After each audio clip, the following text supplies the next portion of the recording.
Olá, eu sou Diego Amorim, seja muito bem-vindo ao Boletim a Mais com as principais notícias desta segunda-feira, 22 de junho de 2020.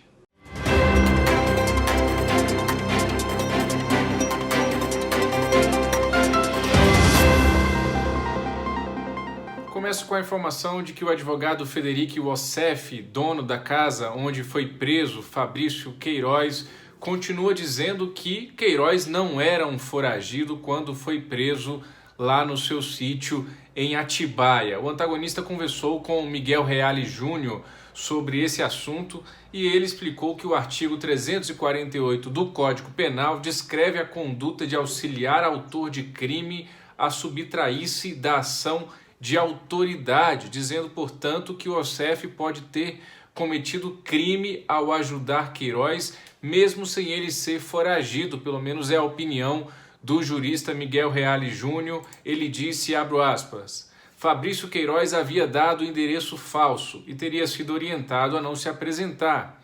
O Ministério Público procurou no hotel, que informou que ele jamais havia sido hóspede.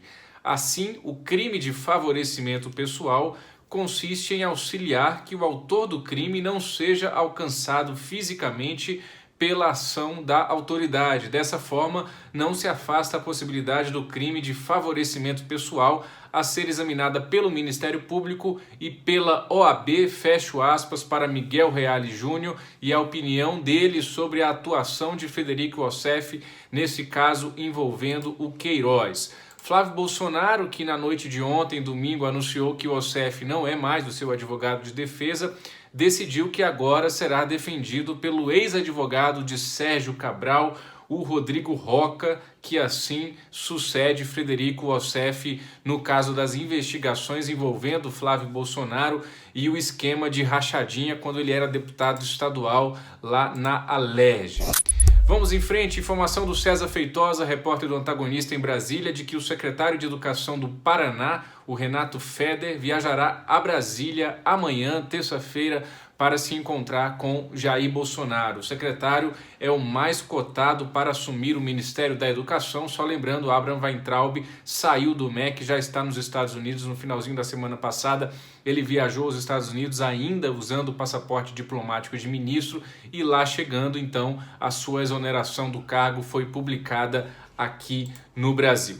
Vamos em frente. Na última sexta-feira também o Supremo Tribunal Federal concluiu um julgamento importante que o Pedro Canário trouxe para a gente essa informação agora pela manhã no Antagonista.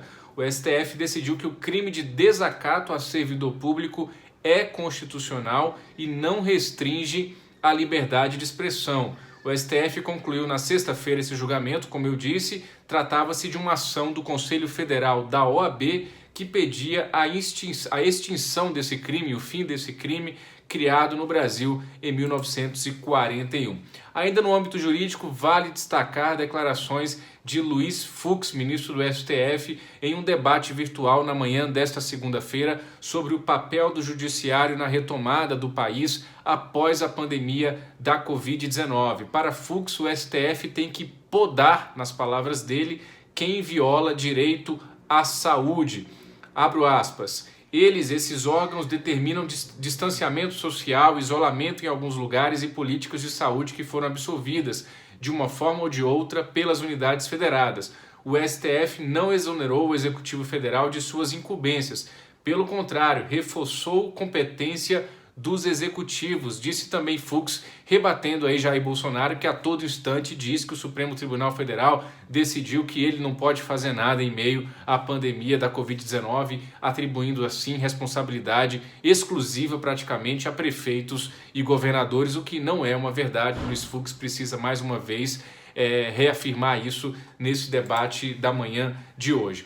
No Senado Federal, a pauta é a seguinte: amanhã, terça-feira, eles devem votar a PEC que trata do adiamento das eleições. Na quarta-feira, o texto do marco regulatório do saneamento básico. E na quinta-feira está prevista a votação do projeto das fake news. Esta é a pauta do Senado Federal, decidida amanhã desta segunda-feira em reunião de líderes. Por fim, eu concluo o Boletim a Mais de hoje com informação econômica, o dado atualizado da estimativa do mercado financeiro do Boletim Fox, divulgado toda segunda-feira pelo Banco Central. a estimativa agora é de que a economia brasileira neste ano de 2020, claro, em função da pandemia da Covid-19, retraia 6,5%. Continue acompanhando tudo conosco em oantagonista.com e, claro, no A Mais. Um grande abraço, até amanhã e tchau!